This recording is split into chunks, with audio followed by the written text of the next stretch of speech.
IF25 gave birth to my daughter weeks ago. My experience was pretty traumatic, and since it was my first, I had no clue what to expect. Forgive me for the vague details for privacy, but I'll mention all the relevant stuff, I promise. When I went into labor, I had the most difficult time of my life. I was in pain for hours.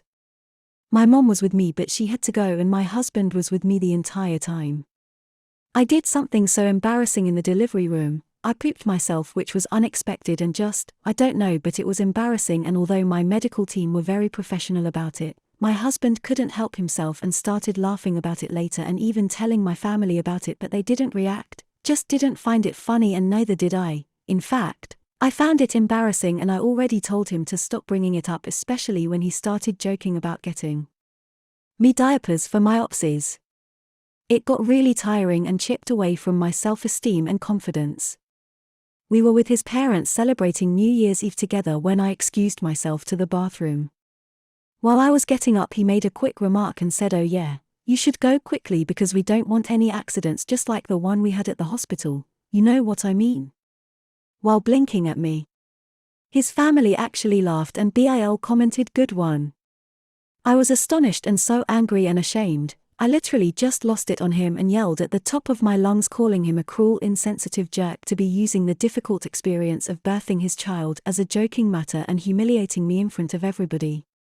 He was shocked, staring back at me and not saying a word.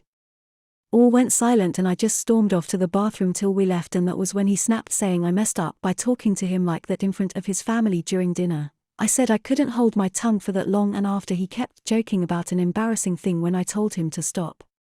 He said he was just joking, and I went overboard with my reaction, and also, I should have sucked it up and waited till we got home so we could address this privately, and I could even yell at him as long as I wanted. We argued about it after we got home, and he kept saying I humiliated him in front of his family during the celebratory evening by being petty and trying to one-up him. He even said I should have laughed along, not fly off the handle like that. N.T.A. What a cruel and immature joke to make. Ask him to push a watermelon out his dick and see if he can do it without any embarrassing accidents. If you had addressed this in private, he would have said the same thing. You're emotional and overreacting.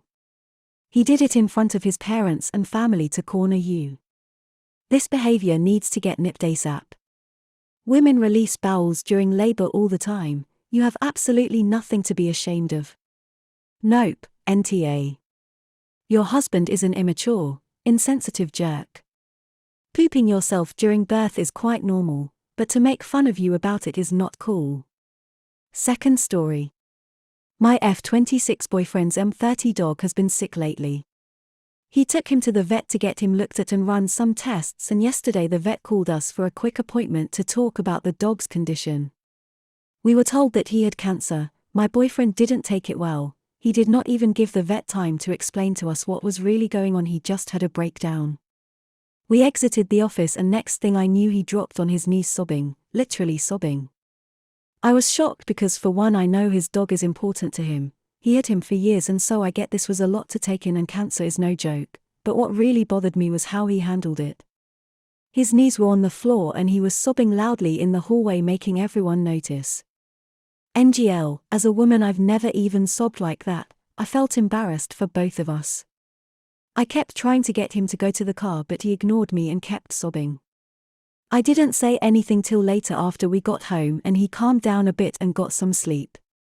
When he woke up, I brought up what happened at the clinic and expressed how embarrassing what he did was. He looked at me shocked, asking if I was serious, and I replied that I didn't mean to seem insensitive, but I really thought he should have got a better hold of his emotions and handled the news better, but not sob in the middle of the hallway, causing people to stop and stare.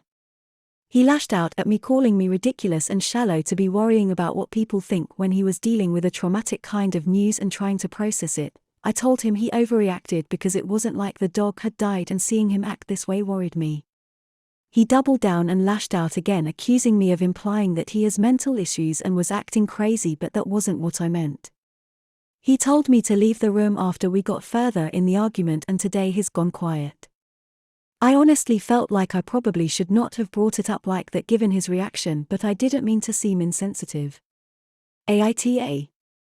Editing this to say that my issue was never about him reacting like that just because he's a man. No, This isn't about that, but it's about the way he reacted. I just did not think it was handled right, that's all. And also, I do show support, and the news was devastating to me too, since I helped take care of the dog and that bond is there even though it's his dog. YTA, I'm honestly baffled that you think you had the right to tell him how he should be dealing with a traumatic event. You don't have any right to tell someone how they should or should not feel. Get over yourself. I feel so bad for your boyfriend. Imagine finding out something you love got an incurable disease and your boyfriend just says stop overreacting. At some point you have to put yourself in their shoes. YTA, he's had the dog a lot longer than he's had you, I would guess. Emotions are a thing people have, and it's not abnormal to be upset at the upcoming loss of a pet. This is stage 1 in his mourning. Other stages will include getting rid of things that complicate or renew his grief. You may have already become one of those things. Third story. When I was 18, I was in an accident that caused TBI, resulting in me losing most of my hearing in both ears, making me deaf. I didn't qualify for cochlear implants, so being deaf was just my new reality. Obviously, this derailed my life for a while. University got pushed back, and I was depressed for a long time. Eventually I got back out there, discovered the deaf community, learned ASL, American Sign Language, and at 26 I now feel very content with my life.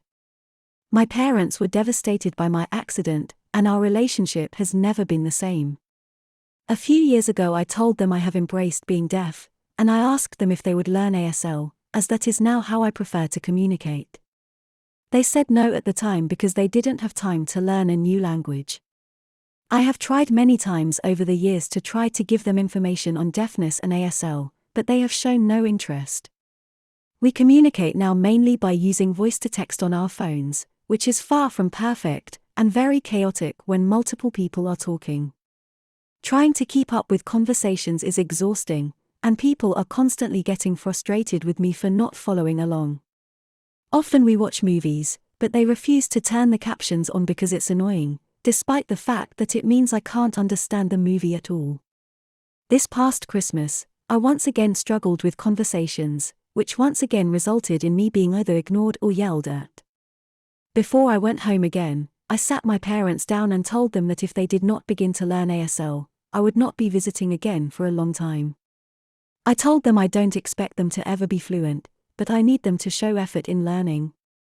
I told them that they have continuously dismissed my needs as a deaf person, and that if they want to continue to have a meaningful relationship with me, we need to have some kind of shared language. This didn't go over well at all, as my parents accused me of wanting to cut them off, which isn't true. I just can't do any more visits where my presence feels like a burden. My brother and I have been texting since then, and he thinks I'm being hugely unfair. So AITA. Edit. I can't respond to everyone, but thank you everyone so much for your kind words and support. I have been spending the last few days wondering if I'm being unreasonable or dramatic, as even though my friends, most of whom are deaf, support me, I didn't know what the hearing would think of this. I can now see that my parents are clearly being unfair. NTA. Your parents are the ones cutting you off by refusing to learn to communicate with you. They can learn to sign, you can't learn to hear. The fact that they won't even turn on captions for you to help you feel included shows how reluctant they are to put in any effort.